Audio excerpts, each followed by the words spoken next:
This is the Alchemy Kitchen. I'm back with another Parkside review. If you haven't seen my other videos, Parkside is a brand made by Lidl, and their stuff is pretty good for the most part. So I wanted to get one of these. It's in German. It's called a Feuchtigkeitsmessgerät. It's a humidity or dampness meter. This is marketed a lot for wood.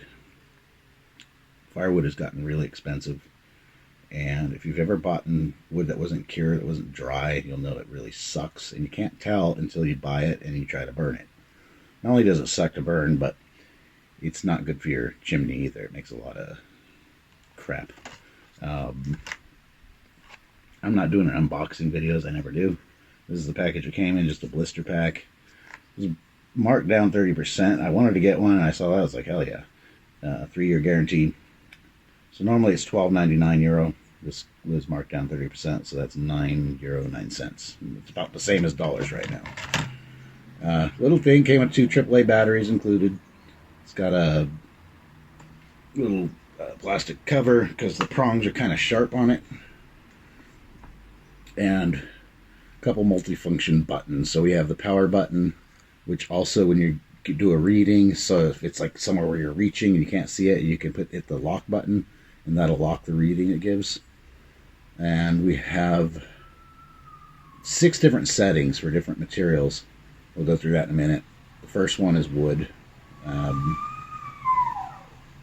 and Celsius to Fahrenheit. I'm not sure what the temperature is for. I think it just gives the ambient temperature.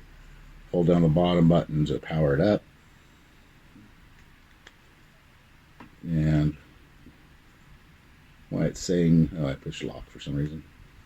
Okay, so we have our camera screen here. Sorry about that light. And it just says 0%, 14 degrees ambient temperature. So let's stick it into some things.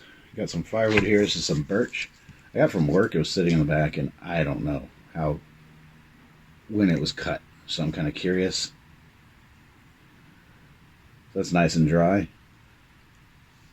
showing 1.4%.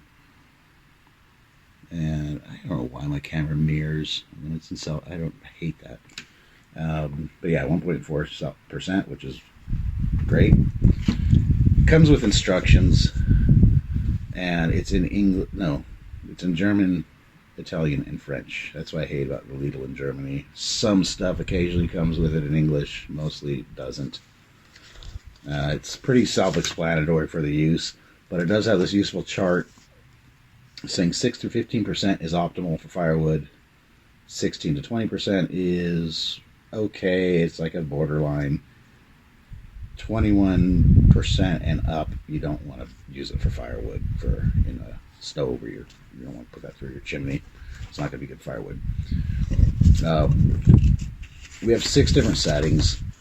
So 1 is for wood, 2 is for cement floor or concrete, 3 is for plaster or like what do you call it, drywall. 4 is for cement mortar. 5 is for lime mortar. That's how I translated. We have a lot of like limestone or sandstone stuff here, so I'm guessing that's what it is. And 6 is for brick.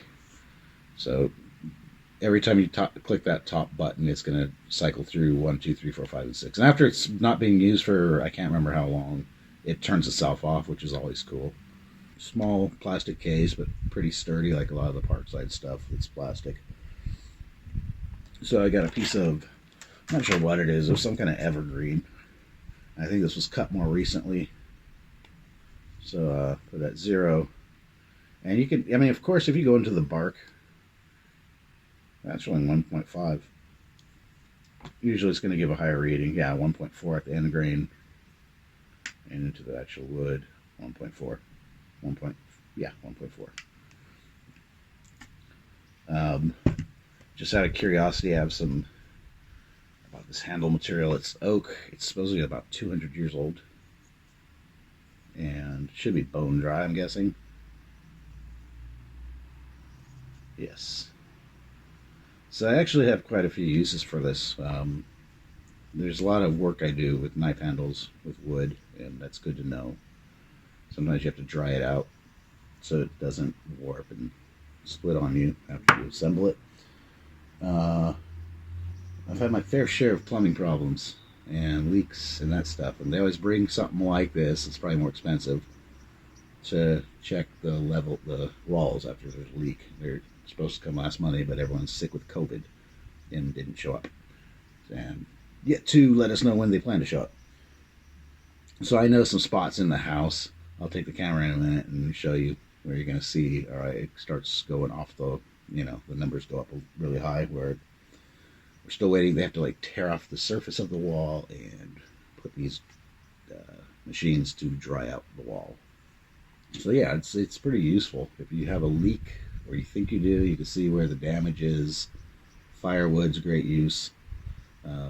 I recommend if you're going to buy firewood for someone you don't know or don't trust, get one of these, take it with you, and before they unload it, check it out, because you don't want to get screwed with bad wood. They have to sit and let it cure for age for seasons, I should say, a year or two until you can use it.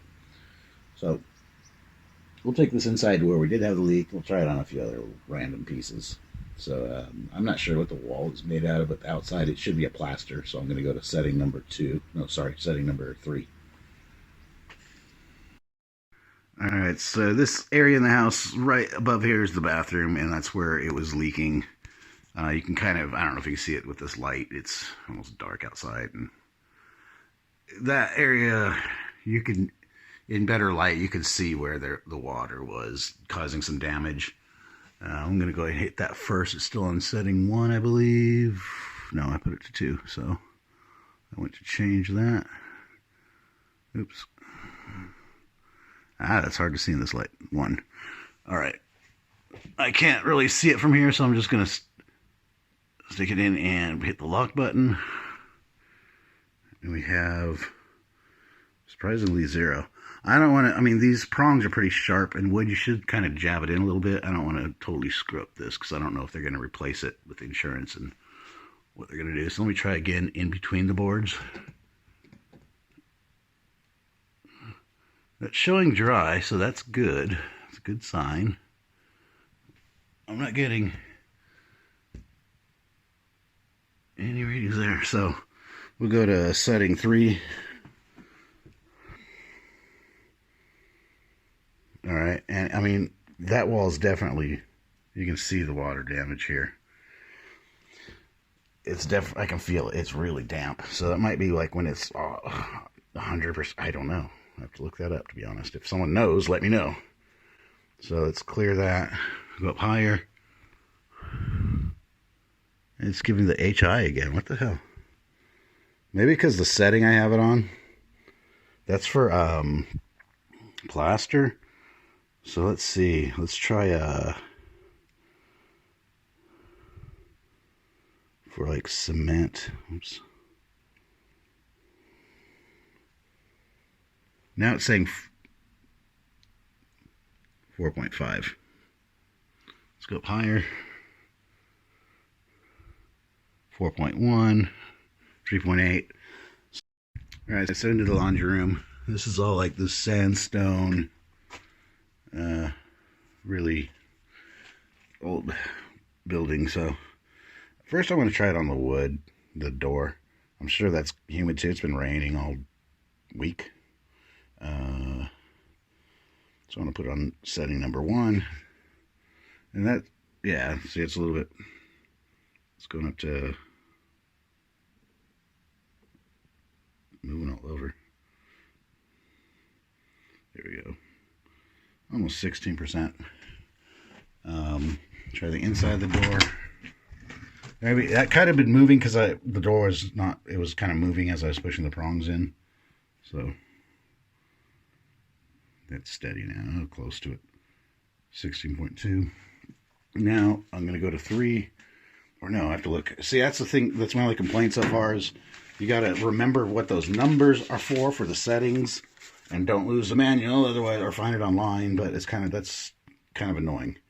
But I guess they couldn't really fit all that stuff on the small screen. So let's try 3 for plaster. Or no, I'm going to go to the lime mortar, number 5.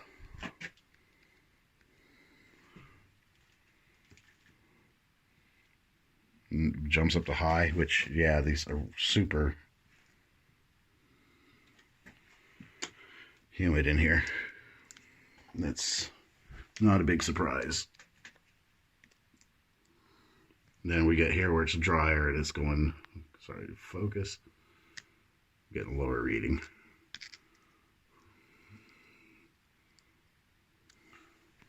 So yeah, I mean, for something like this kind of work, I'm sure there's more high-end equipment to use, but it kind of gives an idea. I mostly will be using this for firewood. So I'm trying this on different pieces of wood, some that I know that are dry, and seems to work pretty good.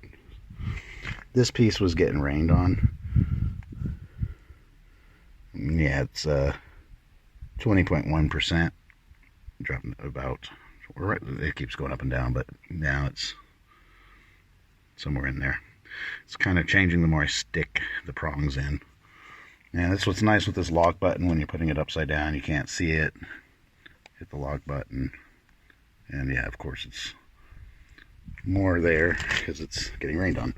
This was a piece of wood that fell off this neighboring house, off from way up there down into part of my garden just earlier this week.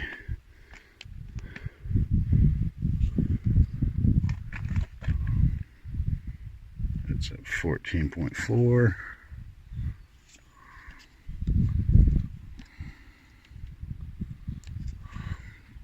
$13 on the side here. That's where it's really getting rained on.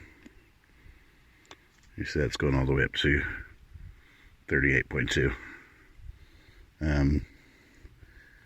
I don't understand the temperature on this. It's definitely not 23 degrees here. It's not cold, but it's not that warm. That's kind of strange. See what happens when I take the lock off. So, seems to be pretty good for wood. I need to study that manual a little bit and translate a little bit better. I really don't get the temperature though. That is strange. There's no way it's 23 degrees out, but yeah, maybe 13, 14 degrees, I'd say, at best. Now we have this brick wall. Well, it's like concrete, so I'm going to go to setting number 2. One last little try. It's showing 1.5, go up higher where more rain's hitting it. Sorry.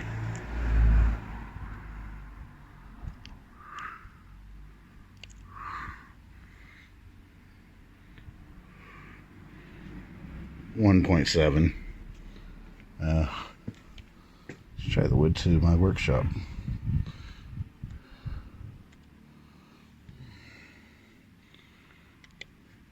$15.4. That's the outside where it is getting some humidity and rain.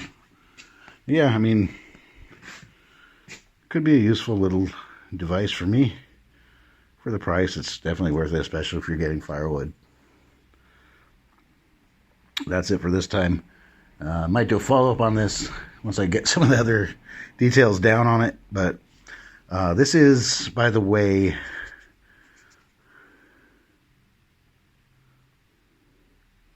the model number is PMSHM 2A2. And I saw reviews from last year of just a version 2 without the A2.